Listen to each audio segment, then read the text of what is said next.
माता सीता की अग्नि परीक्षा के बाद श्री राम ने विभीषण से कहा कि है विभीषण, मेरा 14 वर्ष का वनवास पूरा होने वाला है, तो मुझे शीघ्र ही अयोध्या जाना पड़ेगा, तो मेरा अयोध्या जाने का इंतजाम करो। तो दोस्तों, इस वीडियो को पूरा जरूर देखें, साथ ही अगर चैनल पर नहीं हो तो चैनल को सब्सक्राइब जरूर करें।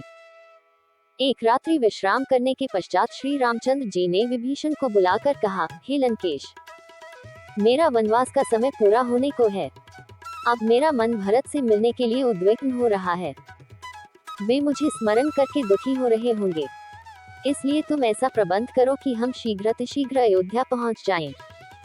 ये सुनकर विभीषण ने कहा, हे प्रभु, आप चिंता न करें, मैं एक ही दिन में आपको अयोध्यापुरी पहुंचा दूंगा।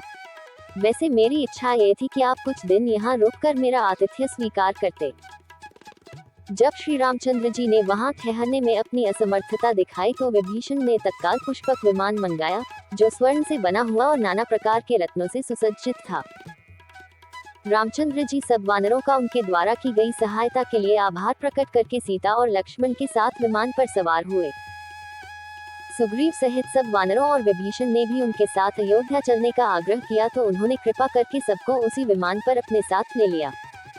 विमान आकाश में उड़ने लगा। रामचंद्र सीता को लंका, सागर, सुवर्ण पर्वत, हिरण्यनाभ, सेतुबंध, किष्किंधा नगरी को दिखाकर उनका महत्व बताने लगे। बीच बीच में सीता हरण के पश्चात की घटनाओं का भी विशद वर्णन करते जाते थे। जब विमान किष्किंधा नगरी पहुंचा तो वैदेही ने सुग्रीव की भार्या तारा आदि को भी अपने साथ अयोध्या ले चलने का आग्रह किया। रघुनाथ जी ने विमान को वहां रुकवाकर सुग्रीव तथा अन्य युद्धपतियों से कहा कि वे शीघ्र अपने अपने परिजनों को, जो अयोध्या चलने के लिए उत्सुक हो, जाकर ले आएं। श्री राम की आज्ञा पाते ही वे सब अपने परिजनों को बुला लाए। फिर विमान अपने गंतव्य की ओर चल पड़ा। विमान चलते ही रामचंद्र ने सीता को ऋषिमुख पर्वत दिखाया, जहां उन्होंने सुग्रीव से भेंट की थी। फिर उन्होंने शबरी की कथा सुनाते हुए पंपा दिखाया। जटायु के मरने का स्थान, महात्मा सुतीक्ष्ण तथा शरभ के आश्रम, श्रृंगविपुर आदि दिखाते हुए भरद्वाज मुनि के आश्रम पर पहुंचे। वहां उन्होंने विमान उतारा। भरद्वाज मुनि के आश्रम में पहुंचकर उन्होंने मुनि को सादर प्रणाम किया और कुशलक्षेम के पश्चात अयोध्यापुरी, भरत तथा माताओं के विषय में सूचनाएं प्राप्त की। फिर उन्होंने हनुमान से कहा, वानरराज, मैं चाहता हूँ कि मेरे अयोध्या पहुँचने से पहले तुम अयोध्या जाकर पता लगाओ कि राजभवन में सब कुशल से तो हैं। तुम श्रृंगवरपुर पहुंचकर वनवासी निषादराज से भी भेंट करो, उनसे तुम्हें अयोध्या का मार्ग भी ज्ञात हो जाएगा। भरत से मिलकर उन्हें हमारा कुशल समाचार देना और यहाँ हुई समस्त घटनाओं से उन्हें अवगत कराना।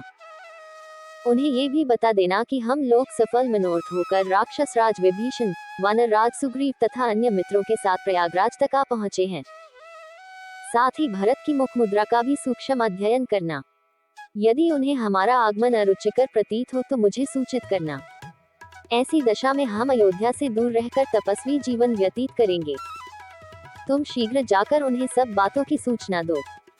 प्रभु की आज्ञा पाकर हनुमान मनुष्य का रूप धारण कर तीव्र गति से अयोध्या की ओर चल पड़े। पहले वे गंगा और यमुना के संगम को पार कर श्रृंगवरपुर पहुंचे और वहीं निषादराज गुल से मिले। उन्हें श्री राम का कुशल समाचार देकर वे परशुराम तीर्थ, वालुकिनी नदी, वौथी, गोमती आदि नदियों को पार करते हुए नंदीग्राम जा पहुंचे।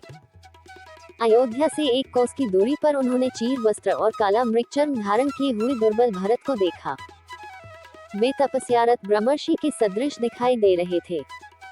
भरत जी के पास पहुंचकर पवनपुत्र हनुमान ने दोनों हाथ जोड़कर उनसे निवेदन किया, देव, श्री रघुनाथ जी ने आपको अपना कुशल समाचार कहलाया है और आपका कुशल समाचार पूछा है।